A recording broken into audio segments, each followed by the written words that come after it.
অনিরুদ্ধ থাপা, দীপক টাংড়ি বসে আছে দিনের পর দিন। এরা যে কোনো আইএসএল টিমে first choice players, captain material. তাদেরকে আমরা রেগুলার প্লেইং টাইম দিতে পারছি না। আমরা স্বপ্ন দেখি যে বিশ্বকাপ খেলবো। ওয়ার্ল্ড কাপ শুরু হয়ে গেছে, এই বিশ্বকাপটাকে তুমি কিভাবে দেখছো? এবার এই বিশ্বকাপটা কিন্তু অনেকের কাছে একটা স্বপ্ন পূরণের বিশ্বকাপ। দেখো, লড়াই তো থাকবেই, বাট আমার মনে হয় যে বিশ্বকাপের আসল চার্মটা শুরু হবে রাউন্ড অফ 16 থেকে। তার আগে অবধি এরকম প্রচুর ম্যাচ হবে যেখানে খুব একতরফা ম্যাচও হতে পারে। যে দেশগুলো এবারে খেলছে, সিরিয়া বলো বা টোগো বলো, এদের ইনফ্রাস্ট্রাকচার কিন্তু এমন কিছু ভারতের থেকে ভালো সেরকম না। তাহলে আমাদের সমস্যাটা কোথায় হচ্ছে? আজকে ধরো তোমার বাড়ির ছেলে বা তোমার বাড়ির মেয়েকে তুমি কি ফুটবল মাঠে পাঠাবে? তোমার প্রথমেই প্রশ্নটা থাকবে যে সবাই তো আই লিগ আইএসএল খেলবে না, তারপর কি হবে? What would be their future? ভাবতে খারাপ লাগে আমরা উমেন এম্পাওয়ারমেন্ট নিয়ে এত কথা বলি। আমার কাছে ইস্টবেঙ্গল, মোহনবাগান দুটো দলই ইকুয়ালি ভারতবর্ষের ফুটবলের ধারক বাহক। মোহনবাগানের আজও কোনো উমেন্স টিম নেই। ভারতবর্ষের ফুটবলকে তো ইস্টবেঙ্গল মোহনবাগানই পথ দেখায়। আজকে যদি উমেন্স লিগ ইস্টবেঙ্গল মোহনবাগান থাকে, উমেন্স ফুটবলটাও কিন্তু সেই জৌলুসটা পাবে যেটা পাওয়া উচিত। ওয়েন রুনির সাথে তোমার এক্সপিরিয়েন্সটা একটু এক্সক্লুসিভলি জানতে চাইবো। Don't believe people talk about Wayne Rooney as a player, as a football pundit. He should have been a phenomenal coach. His footballing vision, ও যেভাবে কথা বলে, the way he interprets a game, তুমি 5 minute থাকলে মনে হবে কি এই লোকটার সাথে মনে হয় 24 ঘন্টা পর পর সামনে বসে থাকবে। গোটা ওয়ার্ল্ড যে টিভির দিকে তাকিয়েছে, পড়বে টিমটা নিয়ে কিরম লাগছে? স্পেন ভার্সেস ব্রাজিল ম্যাচের আগে আনন্দবাজার পত্রিকা একটা ক্যাপশন করেছিল, তুমি বিশ্ব চ্যাম্পিয়ন, আমি ব্রাজিল। ক্রিশ্চিয়ানো রোনাল্ডোর জন্য ব্যাপারটা ঠিক তাই। প্র্যাকটিস ম্যাচ বাদ বাকি কিছু, এই একটা বিশ্বকাপের জন্য Cristiano Ronaldo can die for.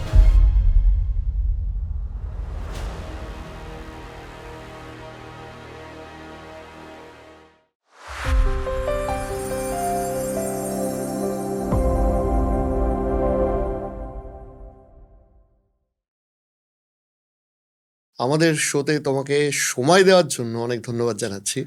Pleasure all mine. তোমার সাথে আমার দুটো মিল আছে, একটা হচ্ছে তুমিও চক্রবর্তী, আমিও চক্রবর্তী। 2 নম্বর হচ্ছে যে দুজনেরই প্যাশন বলতে পারো ফুটবল। অ্যাবসলিউটলি।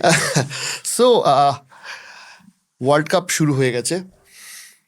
ফুটবল গোটা পৃথিবীতে এখন একটা বিশাল বিশাল বিশাল চর্চা, আনন্দ, সেলিব্রেশনের বিষয়। এই বিশ্বকাপটাকে তুমি কিভাবে দেখছো? অনেস্টলি যদি বলো তাহলে বলবো যে এতদিন পর্যন্ত ফুটবলটা অনেস্টলি আমার চোখেও তাই ছিল যে একটা সাংঘাতিক বড় এন্টারটেনমেন্টের জায়গা। এবছর থেকে সেটা বিজনেস এন্টারটেনমেন্ট, মানে এরকম জায়গা হয়ে গেছে যে এন্টারটেনমেন্ট তো রয়েছেই, বিজনেস পার্সপেক্টিভটা এতটা ম্যাসিভ হয়েছে। কোনদিন হয়তো দেখবো যে 60 দলের বিশ্বকাপ হচ্ছে, সেটাও পসিবল।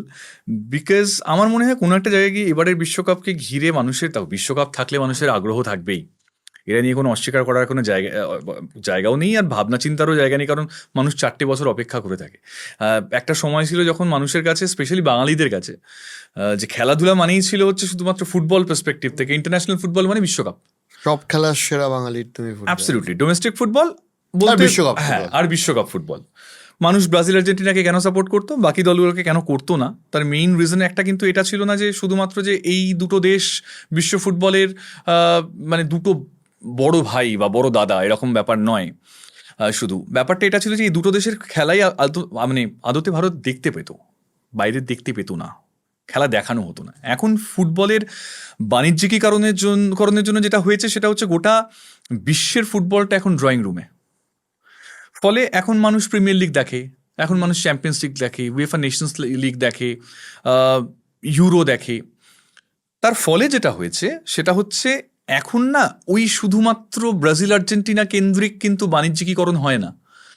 এখন লোকের কাছে যতটা মেসি থাকে, ততটা রোনাল্ডো থাকে, ততটা হ্যারি কেন থাকে বা আর্লিং হাল্যান্ড থাকে। ফলে এবারের বিশ্বকাপটা কিন্তু সেই পার্সপেক্টিভে দাঁড়ালে একটা খুব মজার বিশ্বকাপ, যেখানে একটা সময়ে ভাবনা হতো যে 32টা দেশ, অনেকে হয়তো ভাবতো যে না, আমি কি আমার দেশকে কখনো বিশ্বকাপ খেলতে দেখবো, যেমন কিউরাখাও অনেকেই ভাবতো। হ্যাঁ, তো নরওয়ে বহুদিন বিশ্বকাপ খেলে না, জন আর্নার রিজার টাইমে লাস্ট ওয়ার্ল্ড কাপ খেলতো। গতবারের বিশ্বকাপে যখন 32 দেশের বিশ্বকাপ ছিল, আর্লিং হাল্যান্ড তখনও মানে আউটস্ট্যান্ডিং ফর্মে, বাট নরওয়ে বিশ্বকাপ খেলেনি। অনেকের আফসোস ছিল, সে আফসোস এবার কেটেছে। এবার নরওয়ে বিশ্বকাপ খেলবে। তো ওভারঅল এই পার্সপেক্টিভগুলো যেমন রয়েছে, তেমন বাণিজ্যিকীকরণও রয়েছে। এবারে বিশ্বকাপে যে টিকিটের দাম করা হয়েছে, যেটা বিশ্বকাপের ইতিহাসে সর্বাধিক, প্লাস এতগুলো ম্যাচ, এতগুলো ভেনিউ। সুতরাং আগে কি ছিল, 7-8টা ম্যাচ খেললেই চ্যাম্পিয়নের দোরগোড়ায় পৌঁছে যাওয়া যেত। এবার ম্যাচের সংখ্যা বেড়েছে প্রায় 40টা মতো।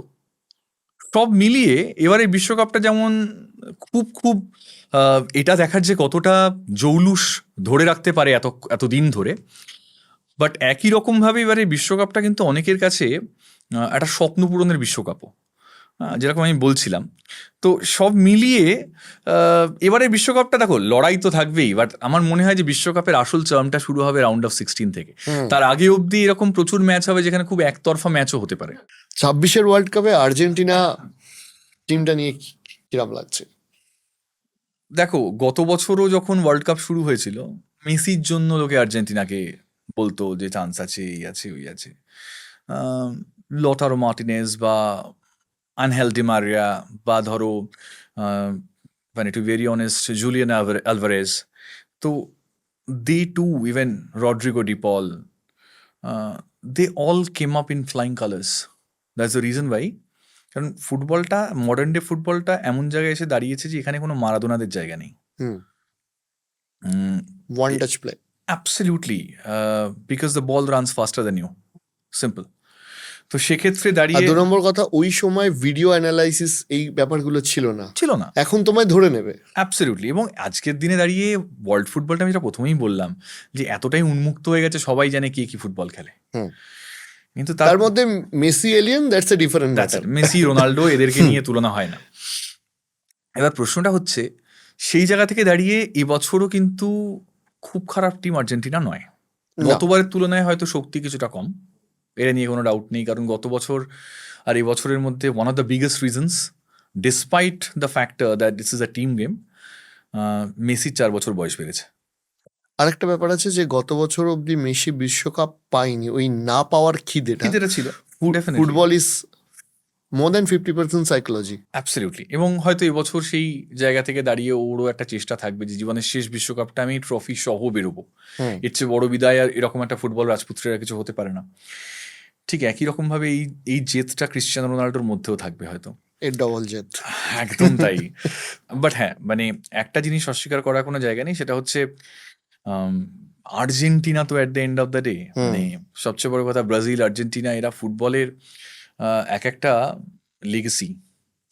তো কোনো কোনো জায়গায় গিয়ে ওই জাত্যাভিমান, ওই আভিজাত্যটাও অনেকটা হেল্প করে, এটা নিয়ে কোনো ডাউট নেই। বাকিটা তো ওয়ার্ল্ড ফুটবল বা ওয়ার্ল্ড কাপ এমন একটা জায়গা, it's not just about how you are playing. এরকমও প্রচুর জায়গায় হয় যেখানে তুলনামূলক সহজর প্রতিপক্ষ পেয়ে গেল। সব মিলিয়ে ঝুলিয়ে Argentina would be one of the contenders for sure.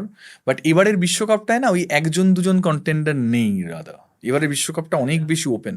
Argentina এলে স্বাভাবিকভাবেই ব্রাজিলের কথা উঠে আসে। ব্রাজিল মানে কোয়ালিফাইং রাউন্ডে খুব একটা ভালো রেজাল্ট করেনি। শুধুমাত্র জার্সির ওয়েট দিয়ে কি ওয়ার্ল্ড কাপে বেটার করা সম্ভব? দেখো, শুধু জার্সির ওয়েট নয়, যারা ব্রাজিলিয়ান ফুটবলটাকে ফলো করেন ক্লোজলি তারাও জানেন যে যারা ওই 4 বছরে একবার মানে ফুটবল দেখেন, ইন্টারন্যাশনাল ফুটবল, তাদের কথা আমি বলছি না। হ্যাঁ, তারা হয়তো অনেকে নিউজ মিডিয়াতে পড়ে জানছেন যে ব্রাজিল খারাপ করেছে কোয়ালিফায়ারে, এবার হয়তো খুব ভালো করবে না। এবারে ব্রাজিল টিমটা খুব ভালো টিম, আমি আবারও বলছি। শুধু একটা জায়গাতেই প্রবলেম, আমি তোমায় শো শুরুর আগেও বলছিলাম, সেটা হচ্ছে ওয়েসলি চোট পেয়ে যাওয়াটা। কারণ তার জায়গায় অ্যান্ডারসন ঢুকেছে, left footed midfielder. Right full back পজিশনে কিন্তু ডানিলো ছাড়া অ্যাজ সাচ সেরকম কোনো অপশন নেই। Danilo is very slow this days, এটা একটা ফ্যাক্টর। সেন্ট্রাল ডিফেন্স যদি তুমি দেখো, এই ব্রাজিলিয়ান টিমটা সেন্ট্রাল ডিফেন্স এই মুহূর্তে আমার চোখে এই মুহূর্তে best in the world. Gabriel মানে আউটস্ট্যান্ডিং পারফরমেন্স করেছে throughout the season with Arsenal. Marquinhos has been a world beater these days with PSG. Left full back পজিশনে আলেক্সান্ড্রো খেলবে হয়তো। He is also a terrific player, wealth of experience. Midfield খুব ভালো, মাঠ সাংঘাতিক। ক্যাসেমিরোর জীবনের সেরা season possibly. What you need? নেইমারের মতো একজন ফুটবলার উড বি দেয়ার। আমি বলছি না নেইমার হয়তো সব ম্যাচ খেলার মতো জায়গায় থাকবে, বাট নেইমার যদি 30 মিনিটসও ফুটবল খেলে, ওর presence in the dressing room would be very very crucial. বিশেষ করে রাউন্ড 16-এর পর যদি তুমি যদি খেলা এক্সট্রা টাইমে করায়, তখন যদি নেইমারের মতো একটা এক্সপিরিয়েন্স প্লেয়ারকে তুমি ইনজেক্ট করতে পারো মাঠের মধ্যে, যে 2-3টে প্লেয়ারকে ড্রিবল করে বেরিয়ে যাবে, তখন অপোনেন্ট ডিফেন্সের উপর একটা প্রেশার পড়বেই স্বাভাবিকভাবে। আর একটা টিমের কথা না বললেই নয়, probably the best squad in world cup, France. আগের বছরে ওরা বেনজিমাকে ছাড়া ওই অবধি পৌঁছে গেছিল। বছরও তাই, মিখাইল ওলিসে থেকে শুরু করে ডেম্বেলে, এমবাপ্পে, সালিবা, মানে আমার মনে হয় না ফ্রান্সের ওয়ার্ল্ড কাপ ওরা দুটো জিতে থাকতে পারে। এবছর ওদের মানে ইতিহাসের মধ্যে one of the best side. Absolutely. Mbappe, তুমি কাকে ছেড়ে কার কথা বলবে? এই টিমটা is such a star studded squad. হ্যাঁ, ইব্রাহিমা কোনাতের মতো প্লেয়ার হয়তো বেঞ্চে বসে থাকবে। হ্যাঁ, উপমেকানো এবং সালিবা হয়তো স্টার্ট করবে। ডান দিকে কোন্ডে, বাঁদিকে লুকাস হার্নান্ডেজ। তুমি এই টিমটাকে কাকে ছেড়ে কাকে খেলানোর মতো ব্যাপার, মানে it's such a wonderful squad. Basically মানে এতটাই strong squad. France would be very very good this time around again. ওটা ওয়ার্ল্ড যে টিমের দিকে তাকিয়ে আছে, পর্তুগাল। দেখো, আমি ব্যক্তিগতভাবে ক্রিশ্চিয়ানো রোনাল্ডোর পাগল ফ্যান, জাবরা ফ্যান যাকে বলে। তো ছোটদা ট্রফি পেয়েছে, বড়দা ট্রফি পাবে, সবাই এটা তো এক্সপেক্ট করেই থাকবে, ওয়ান লাস্ট ডান্স। তবে রোনাল্ডো এই মুহূর্তে যে শেপে আছে, তাতে হয়তো আজ থেকে 4 বছর আগে যে শেপে ছিল বা 8 বছর আগে যে শেপে ছিল, তার থেকে অনেকটাই চেঞ্জ হয়েছে। হি ইজ জিনিয়াস, নিয়ে তো বলার কোনো জায়গা নেই। আমি কালকে একজন বলছিলেন যে লাস্ট যে ম্যাচটা পর্তুগাল খেললো, সেখানে হয়তো 2-1 গোলে নাইজেরিয়ার এগেনস্টে জিতেছে, বাট সেখানে ক্রিশ্চিয়ানো রোনাল্ডোর পারফরমেন্স ওয়াজ প্যাথেটিক। আমি শুধু একটা কথাই বলতে চাই যে একটা ক্যাপশন ছিল কনফেডারেশন কাপ 2011-তে, স্পেন ভার্সেস ব্রাজিল ম্যাচের আগে আনন্দবাজার পত্রিকা একটা ক্যাপশন করেছিল বিশ্বকাপ ফাইনালের দিন, দ্য ডি-ডে। কনফেডারেশন কাপ ফাইনালে স্পেন ভার্সেস ব্রাজিল ম্যাচ ছিল, 4-1 ব্রাজিল। ব্রাজিল জিতেছিল। ক্যাপশন ছিল, তুমি বিশ্ব চ্যাম্পিয়ন, আমি ব্রাজিল। সো ক্রিশ্চিয়ানো রোনাল্ডোর জন্য ব্যাপারটা ঠিক তাই। প্র্যাকটিস ম্যাচ বাদ বাকি কিছু, এই একটা বিশ্বকাপের জন্য Cristiano Ronaldo can die for. এবং এই বছর যে টিমটা আছে, এই যে আমরা বলি না মেসি ওয়ার্ল্ড কাপ পেয়েছিল বিকজ ওর সঙ্গে সাপোর্টটা ওয়াজ ব্রিলিয়েন্ট।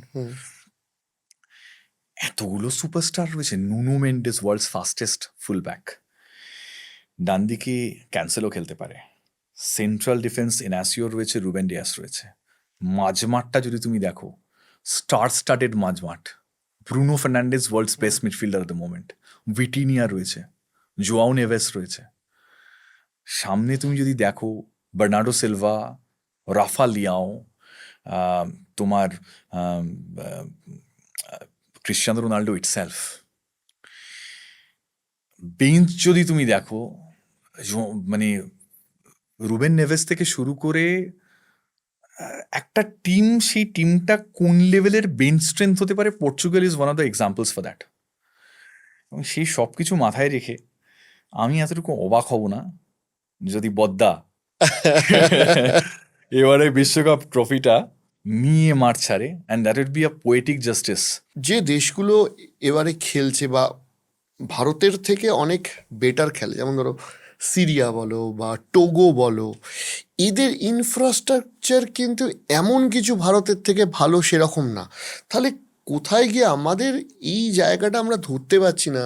এটা কি ফুটবল বডি কন্ট্যাক্ট গেম বলে কি আমরা ইউরোপিয়ান স্ট্যান্ডার্ডটা ম্যাচ করতে পারছি না? আমাদের সমস্যাটা কোথায় হচ্ছে? কয়েকটা স্তর আছে এটা ভাবতে গেলে। প্রথম স্তর যেটা আমার মনে হয় সেটা হচ্ছে ভারতবর্ষে ফুটবল কালচারটা নষ্ট হয়ে গেছে, একদম নষ্ট হয়ে গেছে। মানে আমি তোমাকে বলছি, কলকাতা বাইরে বাদে আর কোথাও নেই। নর্থ ইস্টে আছে কিছুটা, কিছুটা কেরালাতে আছে। আমি তোমায় বলছি, আমার যখন অ্যাজ আ কমেন্টেটর জার্নি শুরু, আমার এখনো মনে আছে 2014-15 সিজন, সেই সময়টায় ইভেন ইন ফেডারেশন কাপ, সে বছর ফেডারেশন কাপটা গোয়ায় হয়েছিল। তো ভাস্কোর মাঠে, তো ওটা তো মেইনলি সালগাঁওকারের হোম গ্রাউন্ড থাকতো, বাট আমি বলছি মানে ফেডারেশন কাপ তো নকআউট টুর্নামেন্ট, ওখানে হোম অ্যাওয়ে বলে কিছু নেই। বা যখন কোনো গোয়ান টিম খেলতো বা এমনি টিমও, আমার মনে আছে সালগাঁওকার ছাড়া অন্যান্য টিমগুলো যখন খেলতো,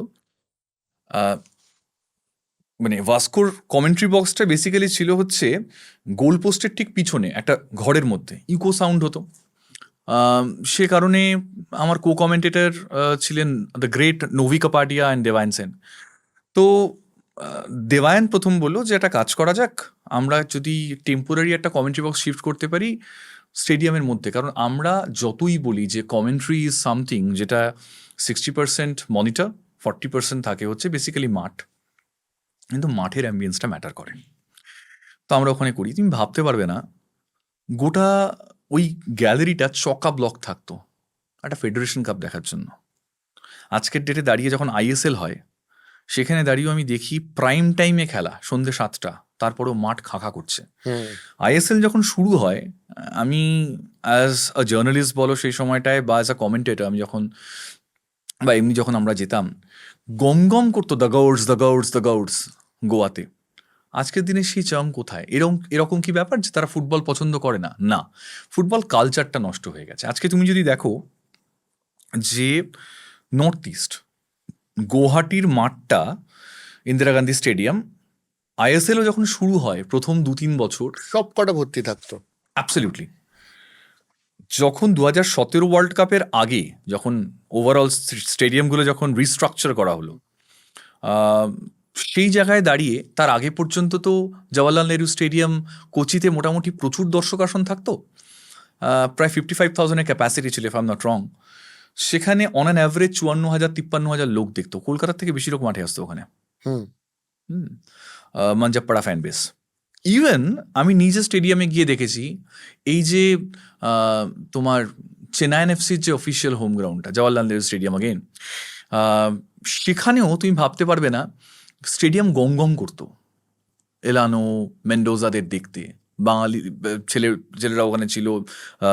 ইনফ্যাক্ট ফোরল্যান্ড খেলে গেছে কোথায়, ডিয়েগো ফোরল্যান তো মানে খেলেছেন, চেন্নাইতেই খেলেছেন। হ্যাঁ, কিন্তু ব্যাপারটা হচ্ছে ওভারঅল না, ডিয়েগো ফোরল্যান খেলেছিলেন মুম্বাই। ও মুম্বাই, হ্যাঁ সরি। তো সেক্ষেত্রে দাঁড়িয়ে মাঠে না ওই অ্যাম্বিয়েন্সটা ইউজ টু বি ডিফারেন্ট।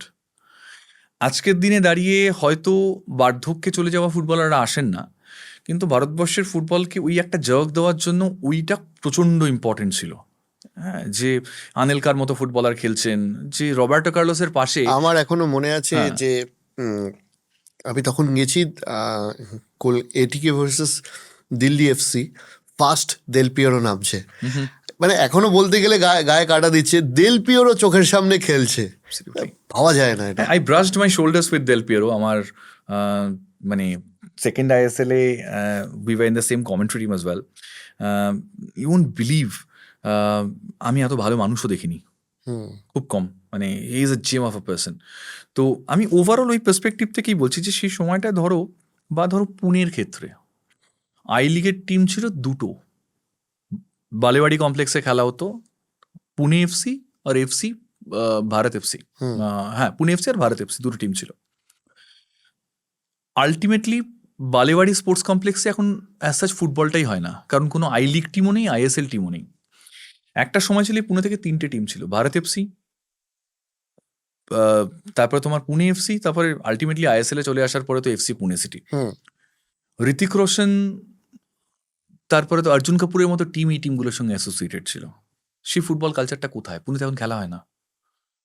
তো আমি বলছি ওভারঅল ভারতবর্ষের আইএসএলটা কেন এসেছিল? ওয়ান সিটি ওয়ান টিম, যেখানে প্রত্যেকটা বড় শহর বা যেগুলো নামজাদা শহর তারা নিজেদেরকে এই প্রাইডটা নিয়ে বলতে পারে এটা আমার ফুটবল টিম। মানে irrespective of east Bengal Mohun Bagan, একটা আলাদা ফুটবল কালচার তৈরি করা। তো সেখান থেকে দাঁড়িয়ে আস্তে আস্তে আস্তে আস্তে ইস্ট বেঙ্গল মোহনবাগান কে ছাড়া যখন একটা পূর্ণাঙ্গ লিগ করার প্ল্যান হলো, যখন ওটা 3 মাসের লিগ ছিল বা 2 মাসের লিগ ছিল, লোকে দাঁড়িয়ে দাঁড়িয়ে উপভোগ করেছে। যে মুহূর্তে পূর্ণাঙ্গ লিগের পার্সপেক্টিভটা এলো, ভারতবর্ষের ফুটবলের পতনটা কিন্তু ওইখান থেকে শুরু হয়েছিল।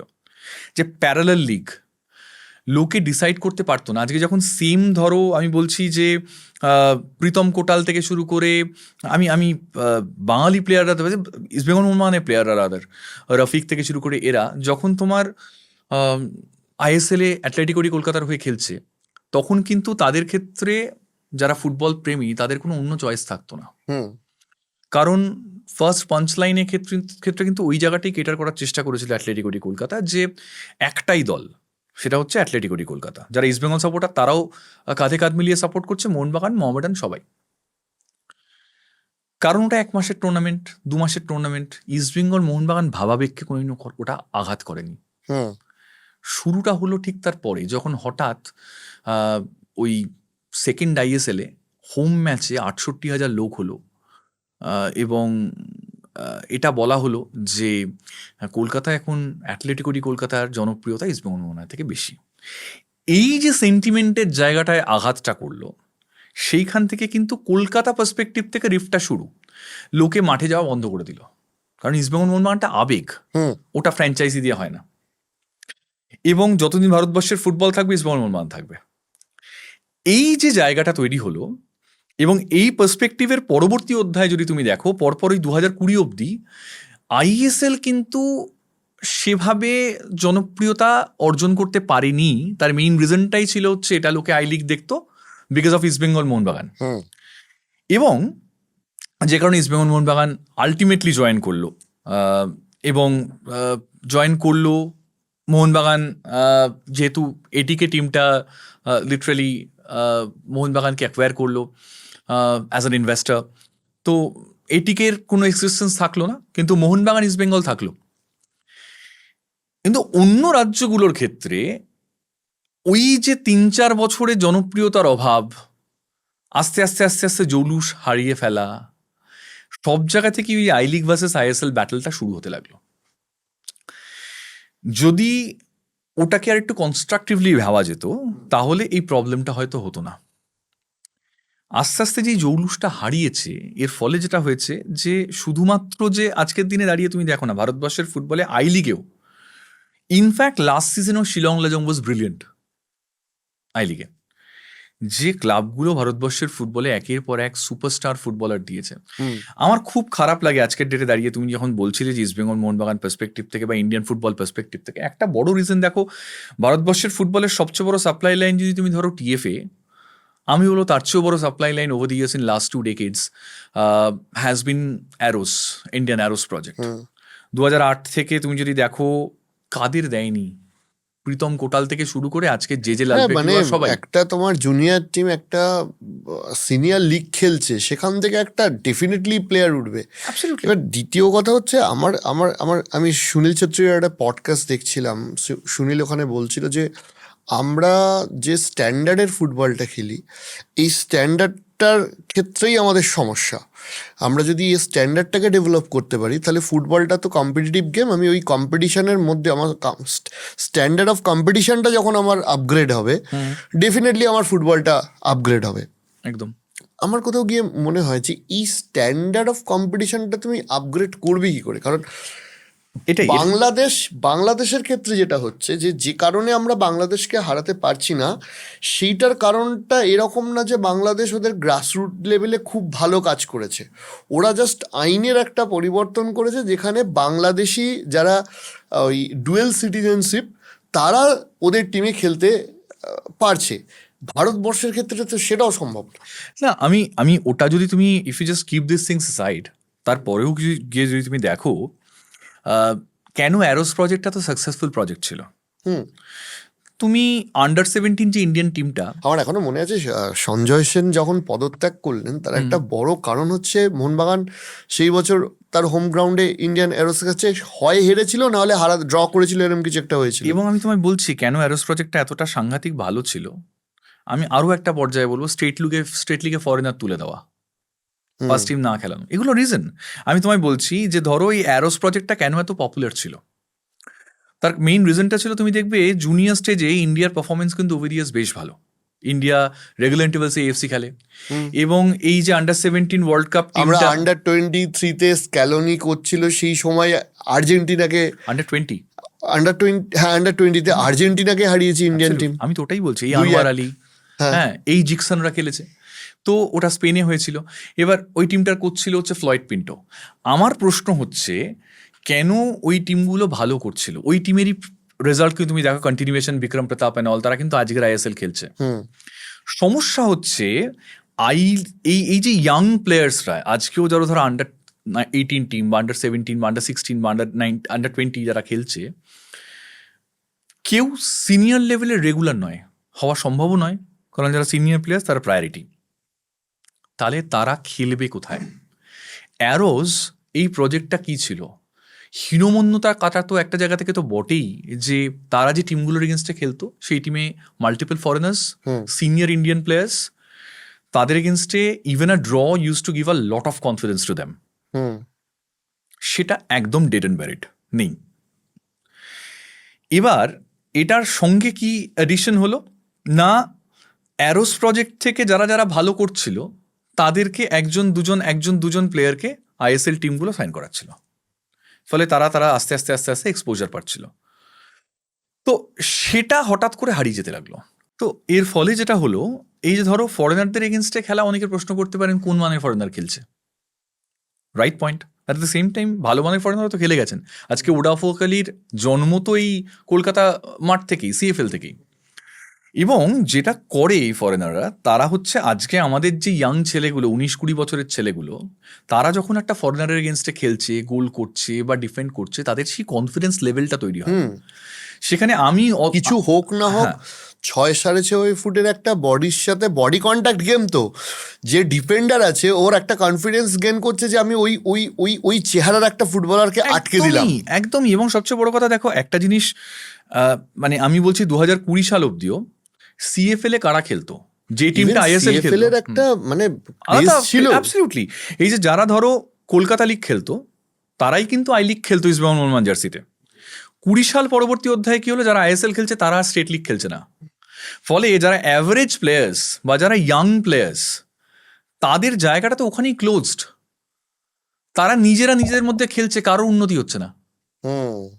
ওভারঅল তুমি আমাকে বলো, সাহিল হরিজন ছাড়া একটা ব্যতিক্রম, তুমি আমাকে 5টা প্লেয়ারের নাম বলো যারা কলকাতা লিগ থেকে উঠে আসার পর ভারতবর্ষে রুল করছে সিন্স 2021। হচ্ছে না। ইনফ্যাক্ট তুমি গোটা দেশে আর একটা সমস্যা হচ্ছে কোথায়, যে সব থেকে বড় ভারতবর্ষের সমস্যা হচ্ছে ফিনিশারের অভাব। তোমাকে সেই সুনীল ছেত্রীকে রিটায়ারমেন্ট কাটিয়ে আনতে হচ্ছে, তোমার রহিম আলী ছাড়া আর কোনো অপশন নেই। আমি বলো না, তুমি আজকে ডেভিড লালাল সাঙ্গা এত ভালো স্ট্রাইকার, সিএফএল এ হি ওয়াজ ব্রিলিয়েন্ট, এত ভালো পারফর্ম করলো, ডুরান্ডে ভালো পারফর্ম করলো, হি প্রুভড হিজ মেটাল, সুযোগ পাচ্ছে না। আমার বক্তব্য হচ্ছে, তোমাকে তো কোনো একটা জায়গা থেকে সুযোগ দিতে হবে। এখন প্রশ্ন হচ্ছে, কেউ তো সুযোগ দেওয়ার জন্য ফুটবল টিম গঠন করে না, সবাই চ্যাম্পিয়ন হওয়ার জন্য গঠন করে। এইখানেই আজকে ধরো ইয়াং প্লেয়ারদের সেই যে জায়গাটা, সেটা নষ্ট হয়ে গেছে। একটা আন্ডার 23 ইন্ডিয়ান টিম যদি প্রত্যেকটা স্তরে, আই লিগ বলো বা আইএসএল স্তরে যে খেলতো, যদি যারা একেবারেই পুরোটাই ইন্ডিয়ান ইয়াং প্লেয়ার্স দিয়ে তৈরি, সেরা ইন্ডিয়ান প্লেয়ার্স, তারা খেলতে খেলতে খেলতে খেলতে তাদের মনস্তাত্ত্বিকভাবে এবং কোয়ালিটেটিভ এবং ম্যাচ টাইম সবটা একসঙ্গে পেত। সুতরাং অ্যারোস প্রজেক্ট তুলে দেওয়াটা ভারতবর্ষের ফুটবলের জন্য আমার মতে ব্যক্তিগতভাবে একটা বিশাল বড় ধাপ। আরেকটা আমার মনে হয় যে কোথাও গিয়ে সিরিয়াসলি ভাবার দরকার আছে, যে সব পজিশনে ইন্ডিয়ানদের খেলাতে হবে। মানে আমি সেন্ট্রাল ডিফেন্স আর স্ট্রাইকারে আমি ভালো ভালো বাছাই করা বিদেশি নিয়ে চলে এলাম, তাহলে না আমার সেন্ট্রাল ডিফেন্ডার তৈরি হবে, না আমার স্ট্রাইকার তৈরি হবে। হ্যাঁ, মানে I am not at all a racist, হ্যাঁ, in any stage of imagination, but বাবলুদার একটা বিখ্যাত ডায়লগ ছিল ময়দানে, তখন বাবলুদা ইউনাইটেড স্পোর্টসের কোচ। চিরাগ ইউনাইটেডটা যেটা তো ইউনাইটেড স্পোর্টস হলো, হ্যাঁ, তো নবাবদার ক্লাব, তখন বাবলুদারা খুব স্পেশাল ডায়লগ ছিল, টিম কিভাবে হবে। তো বাবলুদা বলেছিল, দূর ভারতবর্ষের ফুটবল, সামনে দুটো কালো, পিছনে দুটো আলো, মাঝে তুই আমি আলো। তো ব্যাপারটা এরকমই ছিল যে ভারতবর্ষের ফুটবলে তুমি যেটা এইমাত্র বললে যে কি পজিশনে ফরেন প্লেয়ার খেলানো, আমার বক্তব্য হচ্ছে আমি ফরেন প্লেয়ার খেলানোর এগেনস্টে না। সবাই চায় যে আমার টিমটা কনসলিডেটেড থাকবে, কিন্তু আমার প্রশ্ন হচ্ছে তার বাইরে গিয়েও একটা সেক্টর রাখা যেখানে দাঁড়িয়ে ফার্স্ট টিমটা যেখানে স্টেট লিগগুলো খেলবে। আজকে তুমি ভাবো তো, যে ধরো আজকে ভবানীপুর টিম আর ইস্টবেঙ্গল টিমের মধ্যে কোনো ফারাক নেই যখন তারা সিএফএল খেলে, কারণ সমমেধার প্লেয়ার। আবার ধরো তুমি যেখানে মোহনবাগানের সঙ্গে যখন রেলওয়ে এফসি খেলছে, কোনো ফারাক নেই। আজকে এই টিমগুলো যখন বছরের পর বছর কলকাতা ময়দানে ইস্টবেঙ্গল মোহনবাগান মোহামেডানের সঙ্গে খেলে এসছে, তারা ভাবতো কি আমাকে নিজেকে আলাদা করে প্রুভ করতে হবে, because I am playing against East Bengal Mohun Bagan Mohammedan. আজকে সেই চার্মটা নেই, বিকজ অফ দিস, ইনফ্যাক্ট আমাদের কলেজ লাইফে যখন আমাদের বন্ধু বান্ধবরা খেলতো, রাইট? তখন মানে আমাকে, তখন তো ওই স্মার্টফোন হয়নি আমাদের, তখন ওই বড় বড় স্ক্রিনের ফোনগুলো আসতে আরম্ভ করে, যে সবে ওই ব্ল্যাকবেরি এইগুলো সব এসছে, যাই হোক হোয়াট এভার। ওরা আমাকে দু একজন এরকম বলতো, ইন্ডিয়ান এরোসের দুজন, ইন্ডিয়ান এরোস না, তোমার কলকাতা লিগের টালিগঞ্জ, রঘুনন্দীর ছেলে যেটা করছিল, এরিয়ান, এরিয়ানে খেলতো, আমাকে ফোন করে বলতো, ভাই আজকে মোহনবাগান এগেনস্টে খেলা, রাইট।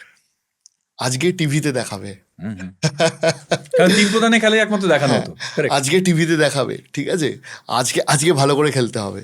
সো এই একটা ব্যাপার আমার এখনো মনে আছে, যে এরিয়ানের এগেনস্টে ইস্ট বেঙ্গলের এগেনস্টে এরিয়ান 2-2 ড্র করছিল, তারপরে 3-2 ইস্ট বেঙ্গল জিতেছিল খেলাটা। তো ও ফোন করেছিল, দেখেছিস ভাই আজকে আজকে টিভিতে দেখাবে, ঠিক আছে। সো এই যে চার্মটা, এটাই তো নেই এখন। একদম তাই। আমি বলছি তোমাকে, আমি আহ, যখন কলকাতা লিগের মতো হতো, আমি বলছি মানে প্রাইম টাইম 2014-15 ওই সময়টায়, খবরের চ্যানেলগুলো দেখাতো তখন। খবরের চ্যানেল না, তখন দেখাতো জলসা মুভিজ, স্টার তখন এটা নিয়েছিল। তো বেসিক্যালি তখনও আমার মনে আছে, আমরা স্টেডিয়াম থেকে যখন কমেন্ট্রি করতাম, মাঠ পুরো রীতিমতো মানে ফুললি ক্রাউডেড, ডোডং হিউন, হ্যাঁ, তারপরে এরা তখন superstars in that particular season, এবং মানে সাংঘাতিক রকমের জনপ্রিয়তা ছিল। সেটা আস্তে আস্তে আস্তে, তুমি আজকে বলো না যে কলকাতা লিগের মাঠে কাক শালিক আর 3টে করে ওই হয়তো অন্য চড়াই পাখি বসে থাকে, হ্যাঁ, with every due respect to the teams, এরা কিন্তু প্রত্যেকেই লড়াই করে সেই মঞ্চটা পেতে চায়, বাট আমরা দিতে পারছি না কেন? Because of the ecosystem. Hmm. এবার আলটিমেটলি এটা যতক্ষণ না চেঞ্জ হচ্ছে, ততক্ষণ, আজকে তুমি বলো না, আজকে ধরো তোমার বাড়ির ছেলে বা তোমার বাড়ির মেয়েকে তুমি কি ফুটবল মাঠে পাঠাবে? তোমার প্রথমেই প্রশ্নটা থাকবে যে আমি, সবাই তো আই লিগ আইএসএল খেলবে না, তারপর কি হবে? What would be their future? আজকে কোনো ইনভেস্টার পাওয়া যায় না, স্পন্সর পাওয়া যায় না। আজকে ধরো এই যে ডায়মন্ড হারবার এফসি, এরা আইএসএল এ যথেষ্ট পরিশ্রম করে কোয়ালিটি ফুটবল খেলে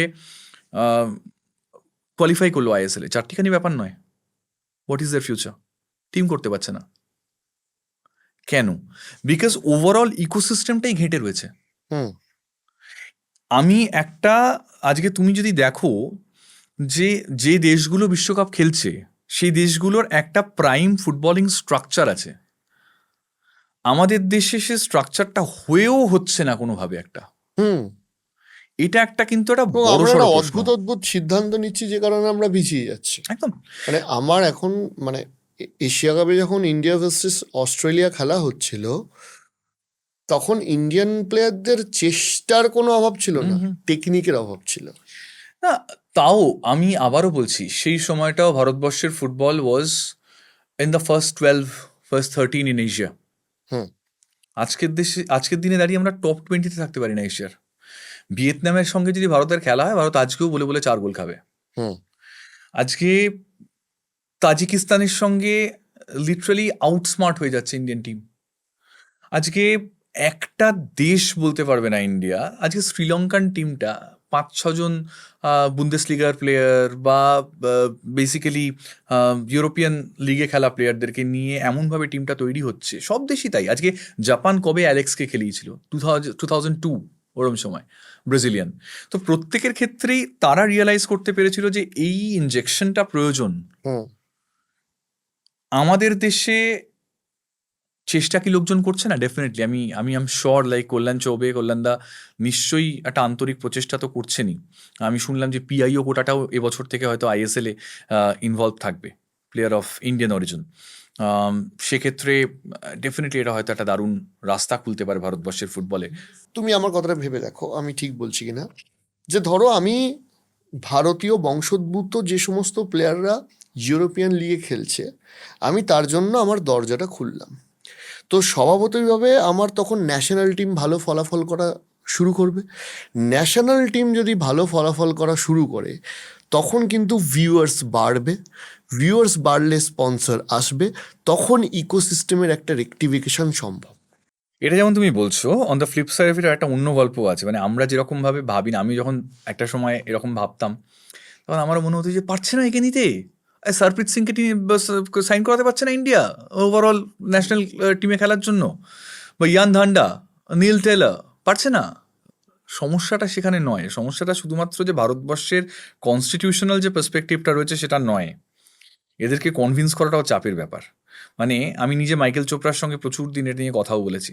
তো মাইকেল চোপড়া তখন কেরালা ব্লাস্টার্স, ওর বক্তব্য ছিল, আমি যখন 32 বছর বয়স, আমি যখন দেখছি আমি মাইকেল চোপড়া বোধহয় ফার্স্ট আইএসএলটা খেলেছিল, ফার্স্ট আইএসএল খেলেছিল, যেটা এটিকে গোলকিপারটা ফাইনালে সেভ এডেলওয়েটে সেভ করলো, সেভ করলো। correct। হ্যাঁ, তো ও বলেছিল যে আমি 30 বছর 32 বছর বয়স অব্দি I still use to dream যে I'd be playing for England.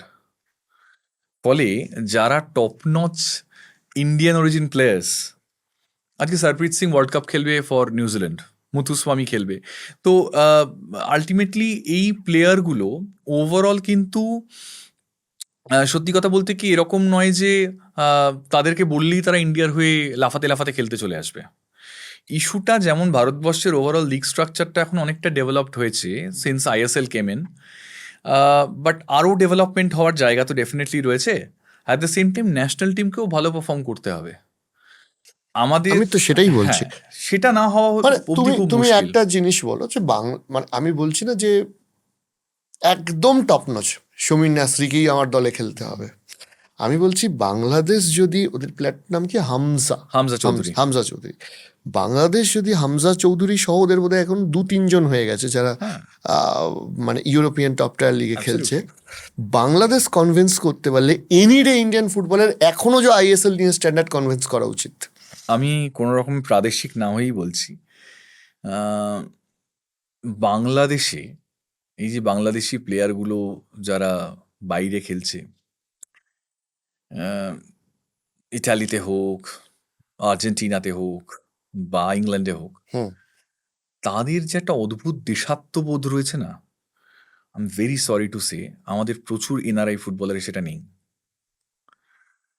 Hamza Chowdhury একবার বাংলাদেশে এসে যেরকমভাবে আপ্লুত হন, আমাদের দেশে এত বছর খেলার পরেও অনেক ফুটবলার, এনআরআই ফুটবলার যারা রয়েওছেন, যারা বিদেশে খেলছেন, ইভেন শান হুন্ডালকে নিয়ে মাঝখানে প্রচণ্ড কথা হলো, মোহামেডান সাইন করবে, এই করবে, সেই করবে। শান হুন্ডাল কেন আসতে চান ইন্ডিয়াতে? বিকজ ক্যানাডার হয়ে তার বিশ্বকাপ খেলার স্বপ্নটা রীতিমতো আর নেই। এখন প্রশ্ন হচ্ছে, তারাও কি ভারতীয় স্ট্যান্ডার্ডে খারাপ পারফরমেন্স করতে পারেন, এই মানে ভালো পারফরমেন্স করতে পারেন? হ্যাঁ, অবশ্যই পারেন। হুম। কিন্তু প্রশ্ন হচ্ছে, তারা আজকে রায়ান উইলিয়ামসকে নিয়ে আসা হলো, রায়ান উইলিয়ামস আর ইন্ডিয়ান ফুটবলকে কত বছর দেবেন? 2 বছর। তারপরে আবার খুঁজতে হবে কে ভারতবর্ষের হয়ে আলটিমেটলি 3 কাঠিতে বলটা ঢোকাবে। প্লেয়ার নেই তো। That is the problem. এই জায়গা থেকে কিন্তু ডেভেলপমেন্টের জন্য আমি বিশ্বাস করি national team coach should be an Indian, এ নিয়ে কোনো ডাউট নেই। প্রচুর ভালো প্রশিক্ষক আছেন, hmm. National team coach should be an Indian, but ভারতবর্ষের সেন্টার অফ এক্সেলেন্সে যে ইউথ ডেভেলপমেন্ট সিনারিও রয়েছে, সেখানে টপ নচ ফরেন কোচ প্রয়োজন। Basics should be good. Hmm. আজকের ডেটে দাঁড়িয়েও মানে হাতে গোনা কয়েকজন ফুটবলার ছাড়া তাদের ফার্স্ট টাচ দেখলে রীতিমতো ভয় করে। ইরফান ইয়াদওয়াদ বলে একজন ফুটবলার আছেন, outstanding talent from Chennai FC. 2টো সিজন খুব ভালো খেলেছেন, আউটস্ট্যান্ডিং স্পিড, গোল করতে পারেন, করাতে পারেন, বল এখানে ট্র্যাপ করলে ওখানে চলে যায়। হুম। তো আলটিমেটলি এটা ওর দোষ নয়, ওভারঅল মানে যে স্ট্রাকচারটা থেকেও বেড়ে উঠেছে, বেসিক্স, সেখানে গন্ডগোল আছে। তো ultimately foreign top notch coaches should be there in a centre of excellence for India, যেখানে ভারতবর্ষের আজকে আমি পাঞ্জাব এফসিতে ছিলাম, আমি তোমার একটা গল্প বলি। পাঞ্জাব এফসিতে 19টা গ্রাসরুট সেন্টার, হুম। 2টো ফুটবল আচ্ছা, একাডেমি। পাঞ্জাব এফসিটাই তো রঞ্জিত বাজাচ্ছে না না? না না, ওটা আগের মিনারভা আগে পাঞ্জাব ছিল। মিনারভা পাঞ্জাব ছিল, রাইট? ওটাকে পুরো কিনে নেয় হচ্ছে রাউন্ড গ্লাস, হুম। এবং তারপরে এখন যারা আইএসএল খেলে, হুম। এর সঙ্গে রঞ্জিতের টিমটার সম্পর্ক। মানে পাঞ্জাব এফসি মাঝখানে সম্ভবত দিল্লি থেকে খেলছিল। হ্যাঁ, দিল্লি থেকে খেলছিল, এবছরও তাই খেলেছে। এবং সেখান থেকে দাঁড়িয়ে তুমি যদি দেখো, ওদের 19টা গ্রাসরুট সেন্টার, 2টো ফুটবল একাডেমি, একটা সেন্টার অফ এক্সেলেন্স। একটা পাঞ্জাব এফসির মতো দল যাদের বয়স 5 বছরও নয়, তারা যেটা করতে পারলো, আমাদের এখানকার ইস্টবেঙ্গল মোহনবাগান আজও সেটা করতে পারেনি। ভাবতে খারাপ লাগে, আমরা উমেন এম্পাওয়ারমেন্ট নিয়ে এত কথা বলি, আমার কাছে ইস্টবেঙ্গল মোহনবাগান দুটো দলই ইকুয়ালি ভারতবর্ষের ফুটবলের ধারক বাহক। মোহনবাগানের আজও কোনো ওমেন্স টিম নেই। ভারতবর্ষের ফুটবলকে তো ইস্টবেঙ্গল মোহনবাগানই পথ দেখায়। ইস্টবেঙ্গল লাস্ট 2 বছরের চ্যাম্পিয়ন। আজকে যদি ওমেন্স লিগ ইস্টবেঙ্গল মোহনবাগান থাকে, ওমেন্স ফুটবলটাও কিন্তু সেই জৌলুসটা পাবে যেটা পাওয়া উচিত। আরেকটা সমস্যা হচ্ছে ইস্টবেঙ্গল মোহনবাগান দুটো ক্লাবেরই আমি লাস্ট, বিশেষ করে এদের একাডেমিটা সাকসেসফুলি না মানে কাজ না করার পর আমি যেটা দেখছি সেটা হচ্ছে এরা একটা ওই হয় না যে তাপ্পি দিয়ে টিম তৈরি করা, মানে আমার কাছে ফান্ডিং আছে, টাকা আছে, কে কোথায় ভালো খেলছে ডেকে এনে একটা টিম তৈরি করে নাও, এই যে অ্যাটিটিউডটাই চলে গেছে। তার ফলে যেভাবে বার্সেলোনা একটা মেকানিজম দিয়ে প্লেয়ার তুলে নিয়ে আসে, সেই স্ট্রাকচারটাই তো এখানে নেই। হ্যাঁ, মানে আমি ওটাই বলছি। মানে আমি যদি একটা নাম কাওয়াস্তে একাডেমি চালাতে হয়, রুলস অ্যান্ড রেগুলেশনসে আছে বলে আমি চালাই, একদম এই অ্যাটিটিউডে যদি চালাতে থাকি লাইসেন্সিং ক্রাইটেরিয়ার জন্য হ্যাঁ, একাডেমি, তাহলে তো চলবে না। আমি বলছি মানে এই মোহনবাগান টিমটাতে একটা ছেলে দেখবি কয়েক বছরের মধ্যে would be playing the first team, Rajdeep.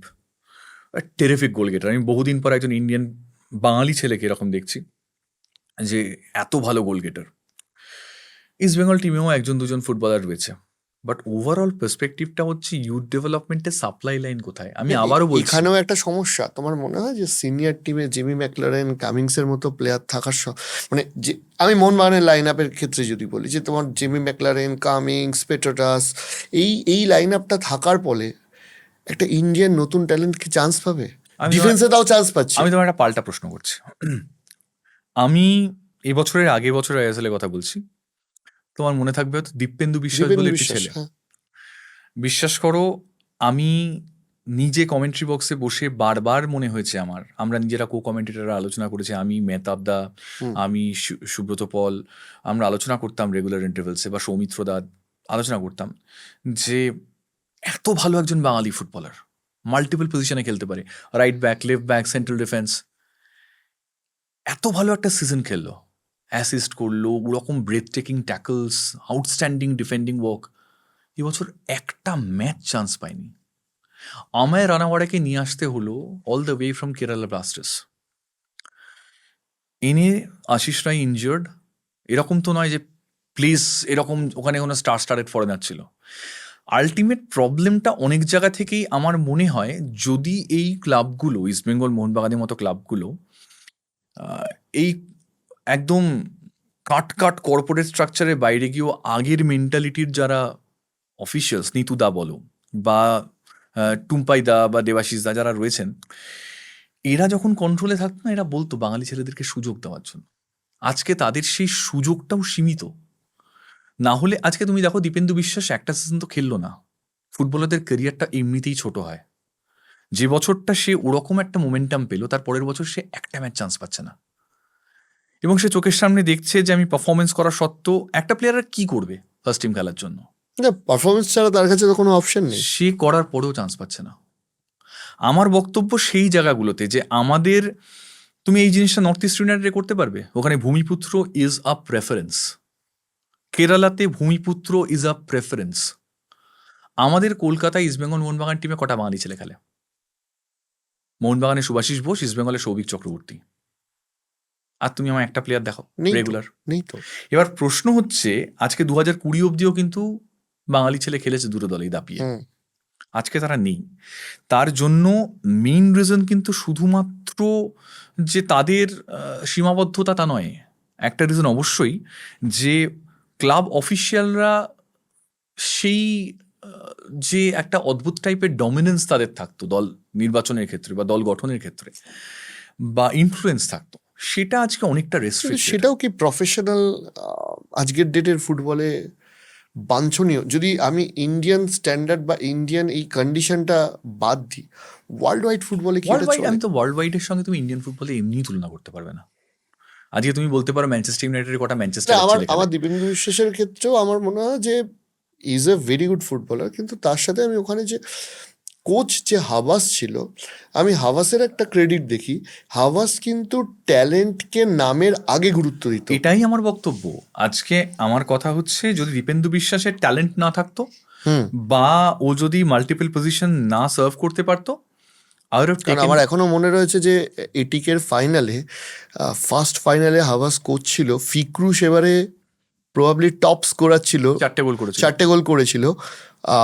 ফাইনালে ডিসিপ্লিন না রাখার জন্য বসিয়ে, সেমিফাইনাল থেকে বসিয়ে দিয়ে ম্যাচটা বার করে নিয়ে চলে এসেছে। শহরের একটা বেসরকারি হাসপাতালে সেমিফাইনালের আগে থেকেই আমি ওর সঙ্গে ছিলাম, ফিকরুর সঙ্গে। তাহলে আমি একবার দেখেছি ও এরকম কি কি ঘটনা করে। ঘটেছিল না যে এটিকে ঢুকছে, ফিক্রু হাততালি দিয়েছিল? ফিকরু মানে use to be a bohemian, এবং মানে টিমের জন্য হাবাস যে শৃঙ্খলাটা রাখতেন ফিকরু সেটা ছিল না। তো সেটা একটা আলাদা পার্সপেক্টিভ। আমার কথা হচ্ছে দীপেন্দুর তো সেই সমস্যা নয় না, আজকে।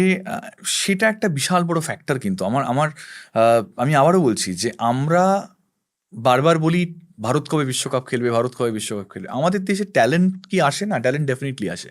আই থিঙ্ক না, সাহাল আব্দুল সামাদ, হুম, what a brilliant talent when he used to play over there at Kerala Blasters. সেই ছেলেটা এখন 90% গেমস খেলারই সুযোগ পায় না, বেঞ্চে বসে থাকে, ন্যাশনাল টিমে জায়গা হারিয়েছে। অনিরুদ্ধ থাপা, সাহাল আব্দুল সামাদের ক্ষেত্রে তুমি যখন কথাটা তুললে, আমার একটা জিনিস বারবার মনে হয় যে এই যে আমরা শুধুমাত্র ফুটবলের টেকনিক্স নিয়ে কথা বলি, কিন্তু এর বাইরেও যে ফুটবলে, মানে ধরো একটা প্লেয়ার কিভাবে ফিট থাকবে, ভালো ফিজিও, এইগুলোও খুব ইম্পর্টেন্ট হয়ে যায়। মানে যখন তোমার টিমে আনোয়ার বা সাহাল আব্দুল সামাদের মতো প্লেয়ার রয়েছে, যারা একটু ইনজুরি ফ্রি, মানে একটু ইনজুরি প্রবণ যে সমস্ত প্লেয়ারগুলো, তাদেরকে প্রপারলি প্লেইং কন্ডিশনে রাখা এবং প্লেইং কন্ডিশনে নিয়ে আসা, এখানেও একটা ফিজিওদেরও গুরুত্ব থাকে। এটা যদি তুমি আমার মোহনবাগান পার্সপেক্টিভ থেকে বলো, ভারতবর্ষের সেরা দুজন ফিজিও মোহনবাগানে, অভিনন্দন এবং পিন্টো। তো সেখান থেকে দাঁড়িয়ে মোহনবাগানে এই প্রবলেমটা কিন্তু নেই।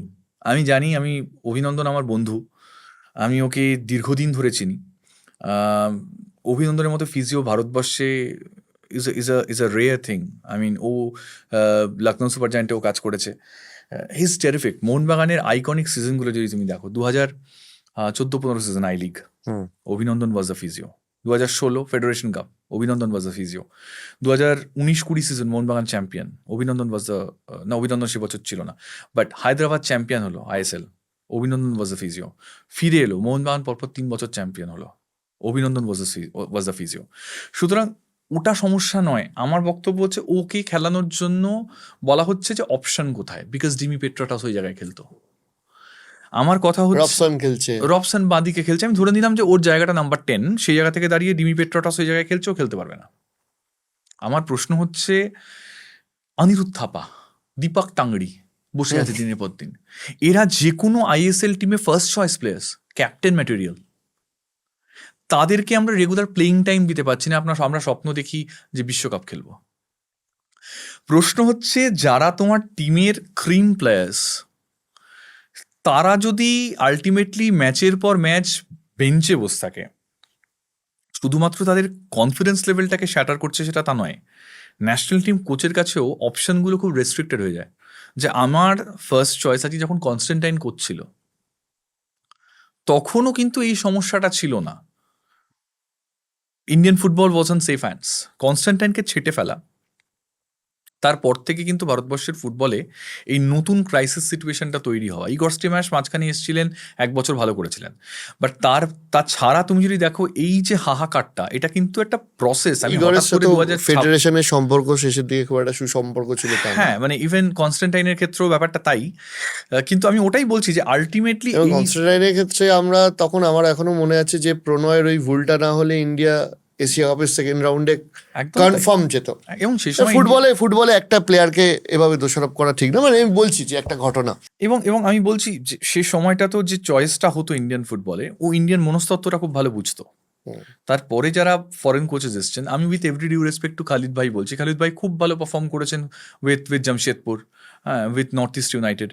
বাট আমার মনে হয় যে ন্যাশনাল টিম কোচ হওয়ার জন্য ভারতবর্ষে যদি সবচেয়ে যোগ্যতম ইন্ডিয়ান কোচ কেউ থেকে থাকে, সেটা সঞ্জয় সেন, ডাউটলেসলি, অ্যাবসলিউটলি। একটা ডাকাবুকো মানসিকতা, লড়াকু মানসিকতা, টেকনিক্যালি সো সাউন্ড।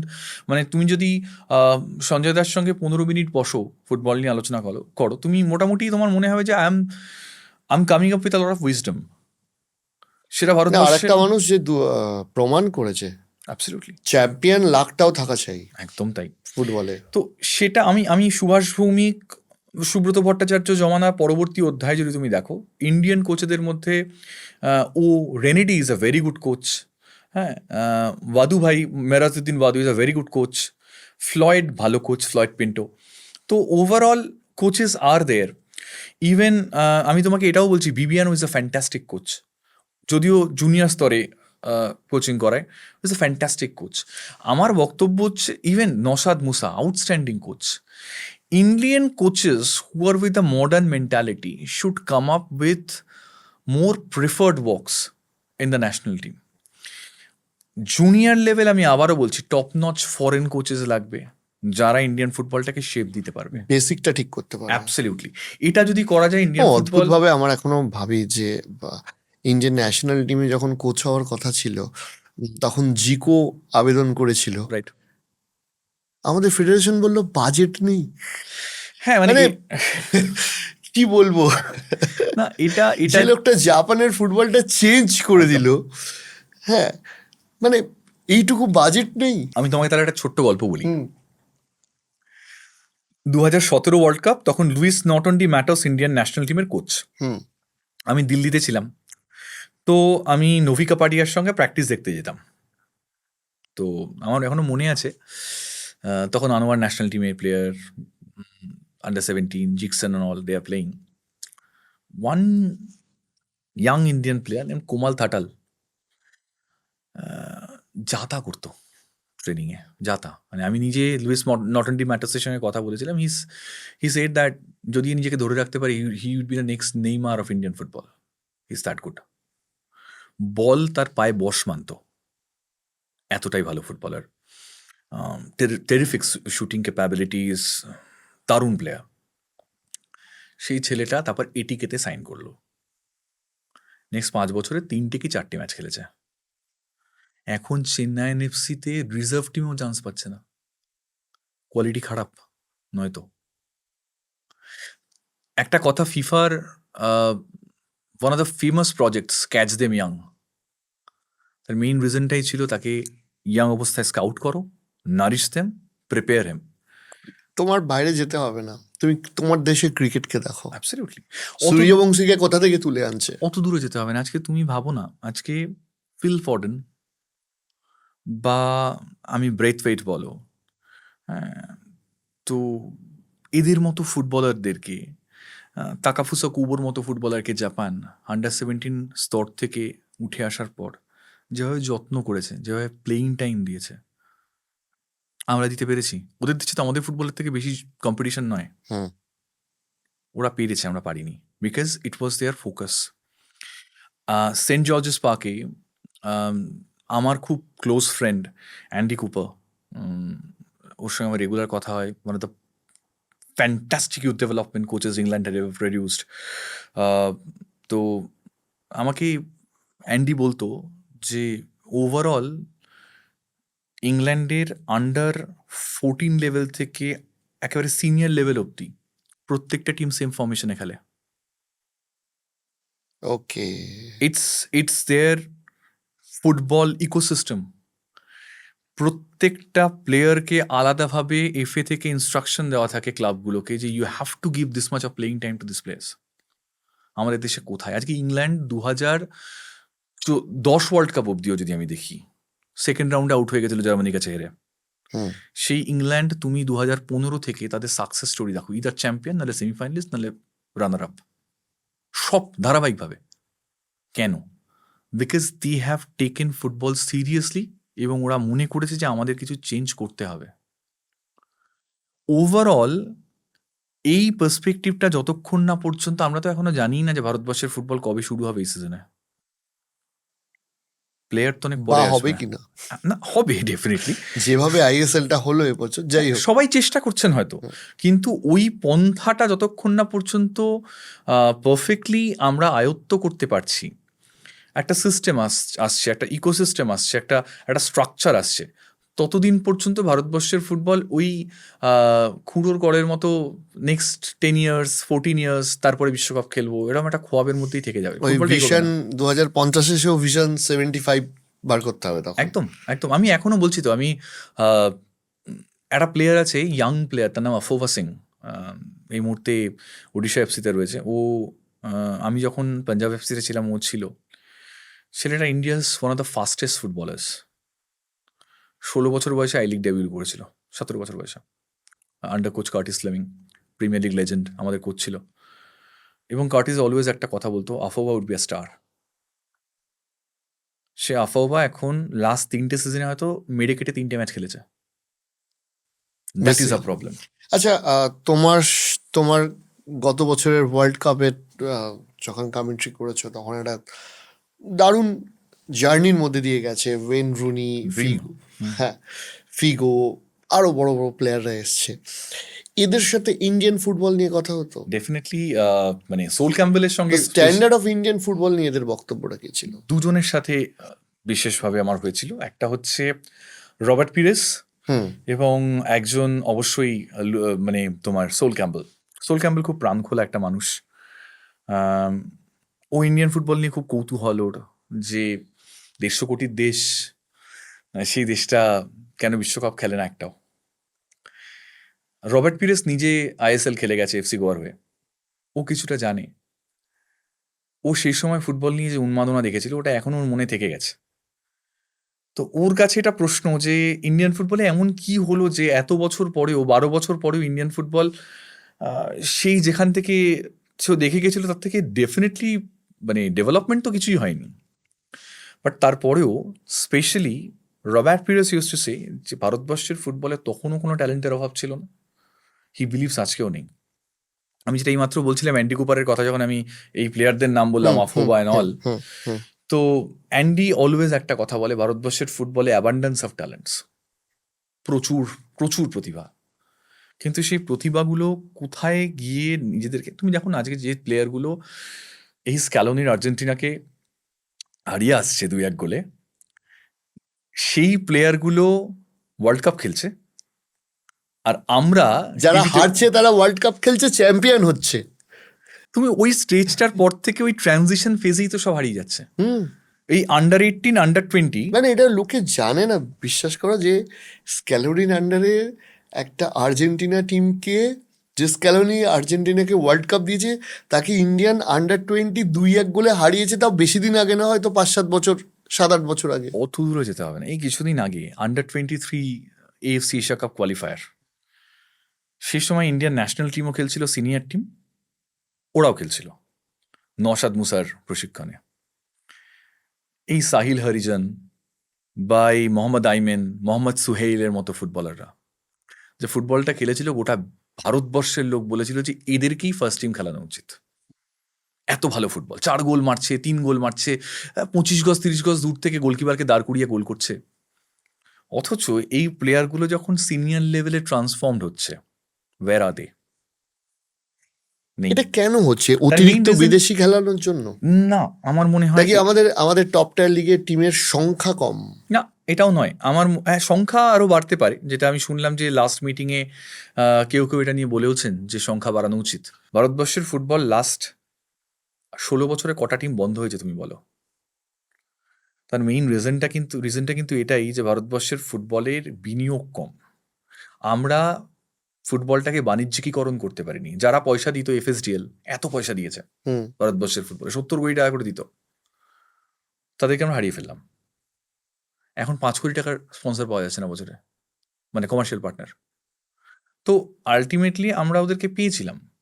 একটা ফুটবল চালাতে গেলে তো টাকা লাগে, এটা অস্বীকার করার কোনো জায়গা নেই। এবং অনেকে হয়তো প্রশ্ন করবেন যে FSDL আশায় ভারত কি বিশ্বকাপ খেলেছে? FSDL তো নিজেরা নেমে ফুটবল খেলেনি, বিশ্বকাপ খেলেনি, কিন্তু back to back Asia cup তো খেলেছে। অ্যাবসলিউটলি। এবং FSDL কিন্তু একটা ভারতবর্ষের ফুটবলের স্ট্রাকচার এনেছিল, প্লেয়াররা রাইট টাইমে পয়সা পেত, ফুটবল পেশাদার হয়েছিল। এবং সেখান থেকে দাঁড়িয়ে ওরা কিন্তু শুধুমাত্র ISL এ পয়সা বিনিয়োগ করতো, যারা জানে তারা ভুল জানে। ওরা একেবারে ওই RFDL থেকে শুরু করে আই লিগ থেকে শুরু করে সমস্ত জায়গায় ওরা ইনভেস্ট করতো।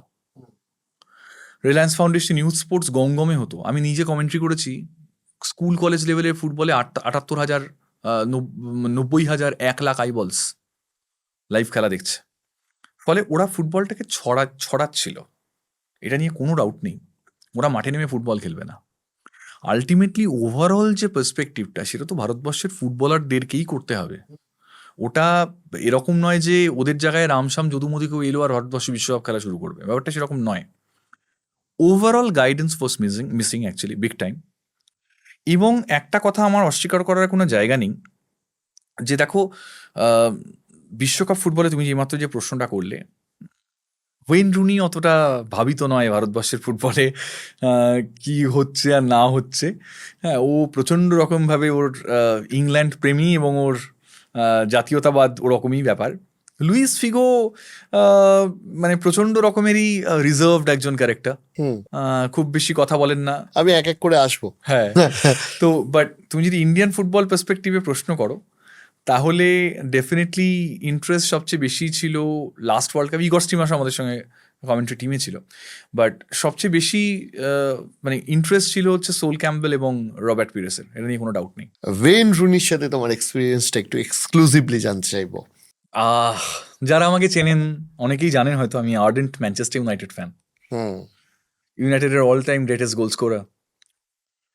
তো রুনি আমাদের জেনারেশনের কাছে একটা রোল মডেল। মানে যারা ম্যানচেস্টার ইউনাইটেড ফ্যান, আমাদের মানে আর ওই লেভেলের প্লেয়ার জাল ছিঁড়ে যেত মনে হতো। হ্যাঁ, মানে ওই পাওয়ার ম্যাগনিফিসেন্ট স্ট্রাইকার। আমার এখনো মনে আছে যে জোজে মরিনোর একটা বিখ্যাত উক্তি, যে যারা তিন কাঠি চিনতে পারে তারা রেয়ার স্পিসিস। তো ওই জালটা চেনা সবার দ্বারা সম্ভব হয় না, সে কারণে স্ট্রাইকারে খেলে একজন বা দুজন, বাকিরা সাপোর্টিভ। তো Wayne Rooney is such a genius, সাদা পেলে। তো সেখান থেকে দাঁড়িয়ে যখন প্রথম জানলাম যে Rooney would be there in the commentary team, হ্যাঁ মানে কমেন্ট্রি করার জন্য তো একটা সাংঘাতিক রকমের, ওয়ার্ল্ড কাপে কমেন্ট্রি ইজ এ ড্রিম। এবং 2022 ওয়ার্ল্ড কাপটা বলা হয় যে বিশ্বকাপ ফুটবলের ইতিহাসে সবচেয়ে dramatic as well as broadcasting perspective থেকেও দ্য ফাইনেস্ট ওয়ার্ল্ড কাপ। তো সেখানে স্পোর্টস 18 জিও সিনেমায় ওয়েন রুনির সঙ্গে দেখা, আমি প্রথম দিন কমেন্ট্রি বক্সে যাব এরকম এটা ভেবে নিয়েছিলাম যে রুনির সঙ্গে যে দেখা হবে, তো এরকম একটা ব্যাপার। ইউ ওন্ট বিলিভ, আমাদের কমেন্ট্রি স্টুডিওটা আর মানে রুনির কমেন্ট্রি স্টুডিওটা, আমারটা বাঁদিকে, এটা এরকম জাস্ট 90 ডিগ্রি। তো আমি দেখছি যে রুনি, তার আগে একটা ভিডিও ওয়েন রুনি করেছিলেন নিজের সোশ্যাল মিডিয়া হ্যান্ডেল থেকে, যেখানে যেটা দেখে আমি শেয়ার করেছিলাম ইনস্ট্যান্ট উইদিন 1 মিনিট, যে Rooney is coming to India. এবং সেখানে দাঁড়িয়ে ও যখন ঢুকছে, ও Figo, Gilberto Silva, Robert Pires, আমি শুধু রুনিকে মন্ত্রমুগ্ধের মতো দেখেছিলাম। মুখ থেকে যে আওয়াজ বেরোবে সেটুকুর ক্ষমতাও ছিল না। আমি কমেন্ট্রি বক্সে ঢুকবো কি, আমার মনে হচ্ছিল when will I meet Wayne Rooney. তো ফর্চুনেটলি ওর ম্যাচটা যেটা ছিল, he was in the studio show.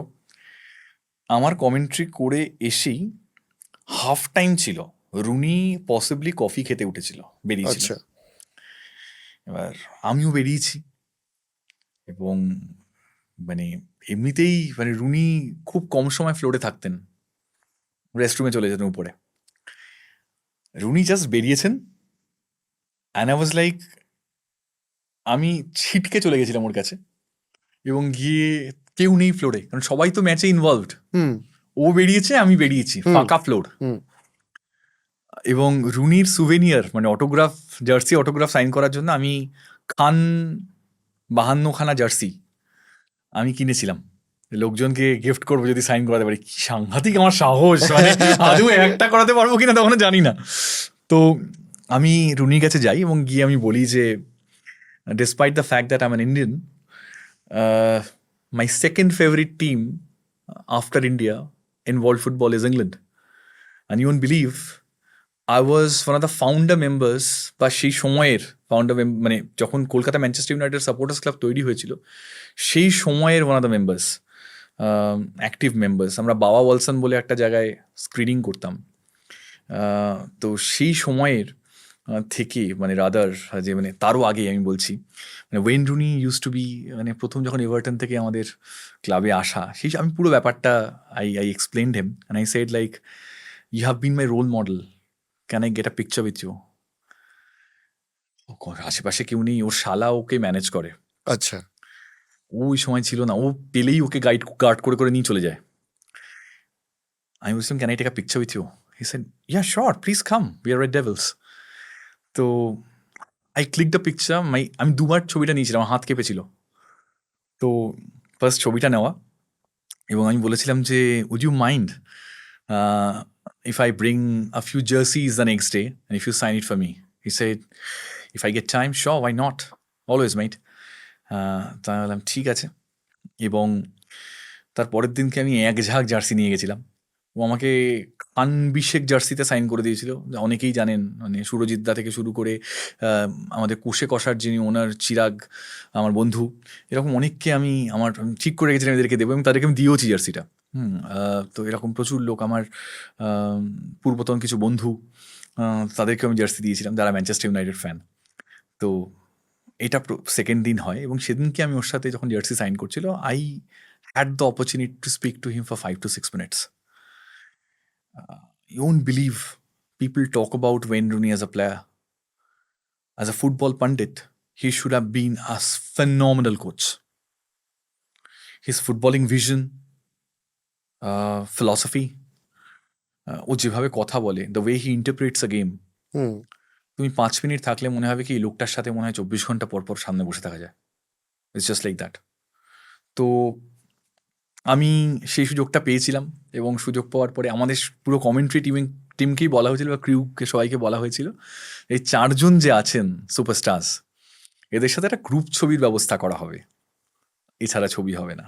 সৌভাগ্যক্রমে আমার সবার সাথেই মাল্টিপল পিকচার্স ছিল, কারণ I got that opportunity to speak to them because মানে এরা আমাদের বেড়ে ওঠা মানে আমি বলছি 3 জন আমি আর্সেনাল ফ্যান নই, কিন্তু যে ইনভিনসিবল আর্সেনাল টিম ছিল সেই 3 জনের মহিরুহ রবার্ট পিরেস, গিলবার্টো সিলভা এবং তোমার সোল ক্যাম্বেল, এই 3 জন আমার চোখের সামনে।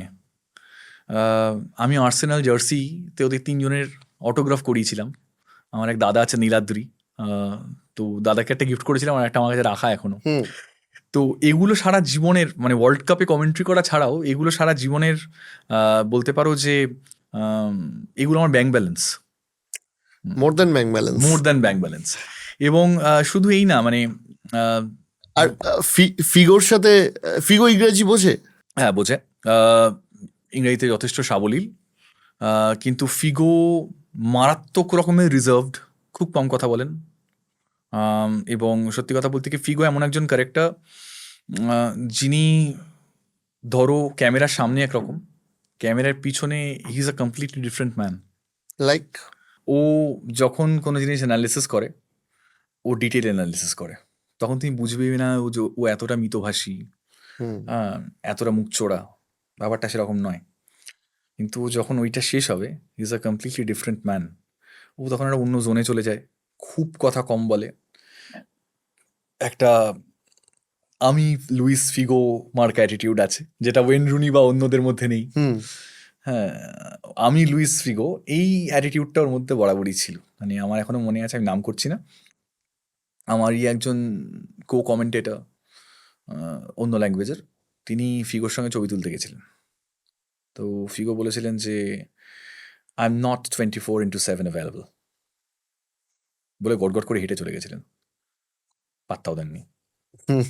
তো ব্যাপারটা সেরকম যে ইটস লাইক ওর যখন মুড আছে ও তখন ঠিক আছে, যখন ওর মুড নেই ইজ ভেরি ভেরি মানে রিজার্ভড।